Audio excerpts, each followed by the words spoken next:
Hey guys, welcome back to the channel. So today we're going to do a quick video on installing some engine covers on the IS300. So when I bought this car, it didn't come with the front or the back engine covers. So I decided to pick up a set of these on eBay. They're just aftermarket ones that cost me like $85 for the front and the rear set. So that wasn't bad for the price. I just wanted to have those covers on this car since I didn't have the underside and I wanted to keep it from getting too much crap and dirt on them. So today I'll go over these and see the quality on these and then install them on the car. So stay tuned.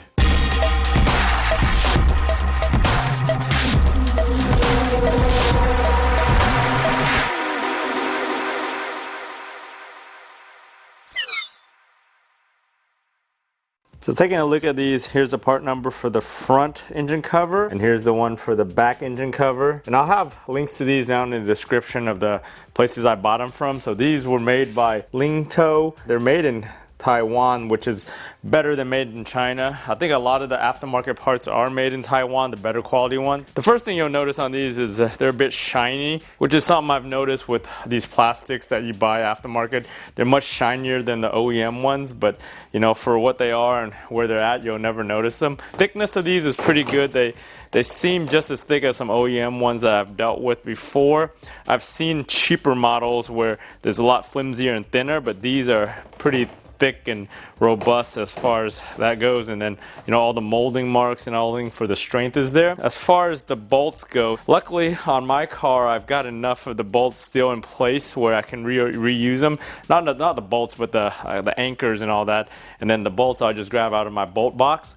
Down here you'll notice these are the ones for the front bumper, and I am missing those on the front bumper, but luckily I go to the junkyard a lot. Usually get a couple of those from the junkyard, and I got some of those from the 2IS2. So we'll go underneath the car and look at what I have. So this is what happens when you work on cars for 20-something years, guys. You have all kinds of parts and bolts and everything in your collection. So I've got all these. These were those front bumper clips I was talking about earlier right here. Perfect for the front of the car. So I need screws, which are basically just 10mm screws that you screw in that are self-tapping. So those, I'm gonna need a bunch of those. And then there's gonna be some areas where I need clips, so I got plenty of clips of all sizes for that. This should be pretty easy for me since I've got all these parts. If you guys lost that engine cover and you're missing all those parts, you might have to pick up a set of the screws and all that and some clips. And I'll post some links for Amazon, which is a lot of times I get some of the newer clips from Amazon anyways when I need them. So looking underneath here, as you can see, there's some anchors still here left over from the last one, which is right here and then over there also. So we've got plenty of those. I just need to get the screws for them.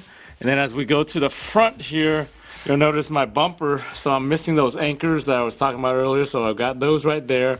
On the radiator support, I've got one left right here. Looks like I lost the other one, but that's a simple one. I can just replace it with the plenty of those anchors I have laying around. I think the center one just uses a clip into here. And then the rest of these, I was lucky that they still had them left on here, so I just need to get screws for all those, and it pretty much is a straight shot into here. So get started under here. We're gonna end up putting this thing up. The one bolt right here in the middle just uses a regular screw, I think.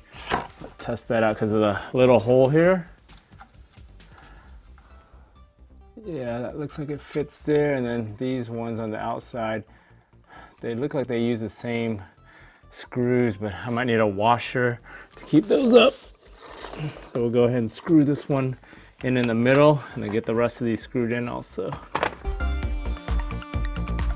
Get the ones on the side here, which I think these all might just use regular screws. Let me, holes are huge, so I might need some screws with the bigger washers on them. We're gonna tuck this back spot right here in to 10mm, which they're 10mm studs on the back side. The OEM ones are those little plastic screws that kind of have a cap on them, which I don't have any of.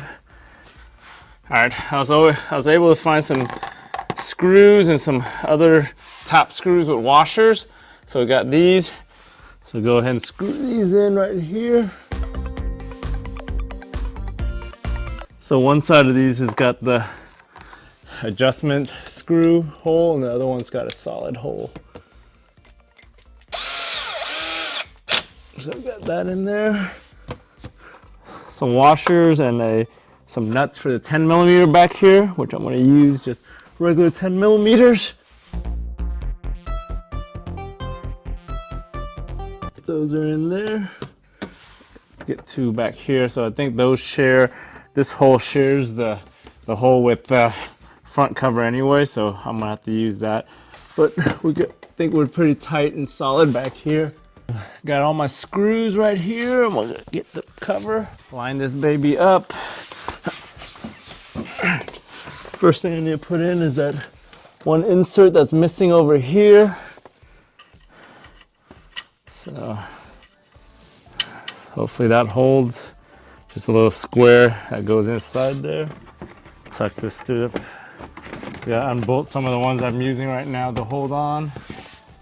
So we'll go.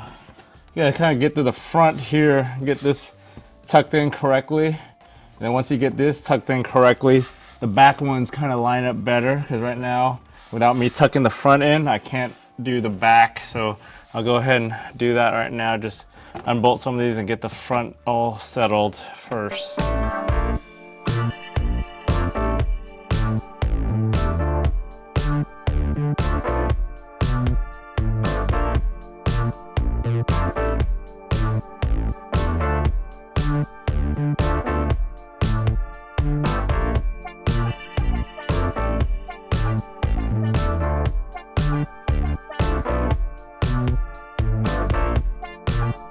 So now that we've got pretty much, I've got it settled up here. I put a couple bolts back here. I found some more bolts to use, a bunch of random bolts. Probably gonna end up replacing these with all matching ones. I'm just gonna order a bunch of matching ones on Amazon to fit. But for as far as fitment wise, it does fit pretty good. I mean, some of the holes could be a little bit better lined up. I got everything lined up here and back here, and then the side ones, it kind of moves this little plastic trim, so you could just move it in and then screw it in with a 10mm self tapper.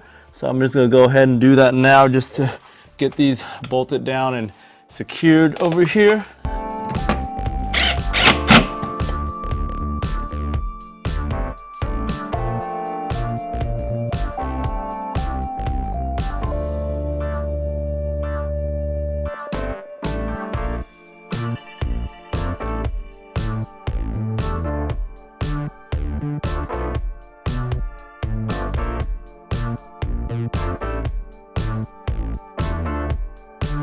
So we were able to get all these screws in, or these bolts in perfectly fine. So everything lines up perfect. I was able to get that little clip right here to fit right there. I had to kind of move it. It was kind of out of alignment, but pretty much everything's bolted down.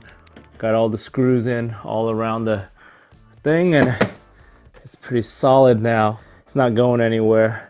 The one thing is I had to use so many random screws. I might just end up, I actually will just go right after this video, order a set of these. I think I need about 20 of those. That way I have all matching screws, and it's my OCD on these screws. And then I might order some extras because some of these are all rusted down here. So I just want to replace all these rusted and corroded ones also at the same time. Pretty easy job. I know a lot of you guys that are low would probably lost this, or it's ripped off over the years, and this is just perfect replacement for it without spending too much money. The OEM one's probably over $150, $200 for this undercover, which is not worth it. Hey guys, thanks for tuning in all the way to the end of this video on getting those engine undercovers installed on this car. As you can see, it's pretty easy. As long as you have all the hardware and you haven't lost it all when you lost your engine cover, you should be fine with this. If you don't, I'll post some links down in the description of all the parts that you might need, like the screws and the clips and all that. But anyways, if you found this video useful, give it a thumbs up. If you haven't subscribed to the channel to check out my project on this IS300, trying to restore it, on my 2IS, doing projects on that car, on the Sienna, or anything else I'm doing in the garage, go ahead and subscribe to your channel, and I'll talk to you guys next time.